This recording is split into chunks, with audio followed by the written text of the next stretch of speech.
Hi friends, இன்றைக்கி நீங்கள் முருங்கைக்கீரை கடையில் பண்ண போகிறீங்களா? அப்போது இன்றைக்கி இந்த மாதிரி ட்ரை பண்ணுங்கள். டேஸ்ட்டு சும்மா சூப்பராக இருக்குங்க.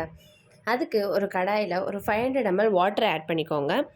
கூடவே ஒரு 50 கிராம்ஸ் துவரம்பருப்பை வாஷ் பண்ணிட்டு இது கூட ஆட் பண்ணிக்கோங்க.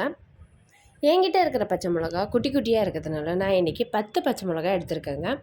உங்கள்கிட்ட பெரிய பச்சை மிளகா இருந்தால் 5 ஆட் பண்ணிக்கோங்க. கூடவே ஒரு பெரிய பழுத்த தக்காளியை இந்த மாதிரி கட் பண்ணி ஆட் பண்ணியிருக்கேன்.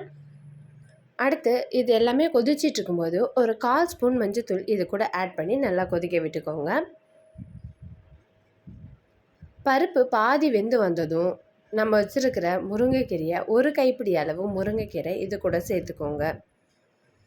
முருங்கைக்கீரையோடு சேர்த்து ஒரு 10 பல் பூண்டையும் இது கூட சேர்த்து ஒரு மூடி போட்டு மூடி ஒரு 2 நிமிஷம் நல்லா வேக விடுங்க. முருங்கைக்கீரையில் பார்த்திங்கன்னா கால்சியம், விட்டமின், அயன்னு நிறைய சத்து இருக்குங்க. மறக்காமல் வாரம் ஒரு முறை முருங்கைக்கீரையை உங்கள் ஃபுட்டோட ஆட் பண்ணிக்கோங்க. ஒரு பக்கம் நல்லா வெந்ததும் இப்போ முருங்கைக்கீரையை திருப்பி விட்டு இன்னொரு பக்கம் ஒரு 2 நிமிஷம் நல்லா வேக விட்டுக்கோங்க. முருங்கைக்கீரையோட கலர் க்ரீனிஷாக இருக்கிற மாதிரியே பார்த்துக்கோங்க. கலர் சேஞ்ச் ஆனால் டேஸ்ட்டே மாறிடும். ஸோ இது இப்போ நல்லா வெந்து வந்துடுச்சு. இப்போ முருங்கைக்கீரையை ஒரு மண் சட்டிக்கு மாற்றிக்கோங்க. மாற்றிட்டு முருங்கைக்கீரையில் இருக்கிற தண்ணியை ட்ரைன் பண்ணி ஒரு பாத்திரத்தில் எடுத்து வச்சுக்கோங்க.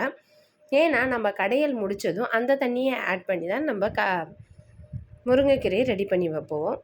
இப்போ முருங்கைக்கீரைக்கு தேவையான உப்பு ஆட் பண்ணி மற்ற வச்சு நல்லா கடைஞ்சி விட்டுக்கோங்க.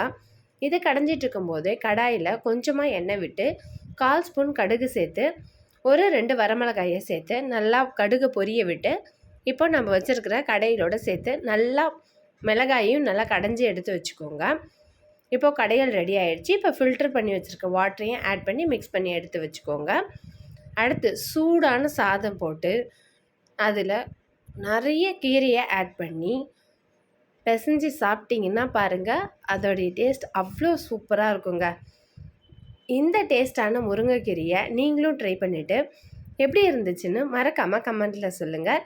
இந்த வீடியோ உங்களுக்கு பிடிச்சிருந்துச்சுன்னா மறக்காமல் லைக் பண்ணுங்கள், உங்கள் ஃப்ரெண்ட்ஸ்க்கு அண்ட் ஃபேமிலிக்கு ஷேர் பண்ணுங்கள். கூடவே நம்ம சேனலை சப்ஸ்கிரைப் பண்ணுங்கள். நெக்ஸ்ட்டு ஒரு சூப்பரான வீடியோவோட உங்கள் எல்லாரையும் மீட் பண்ணுறேன். See you, bye.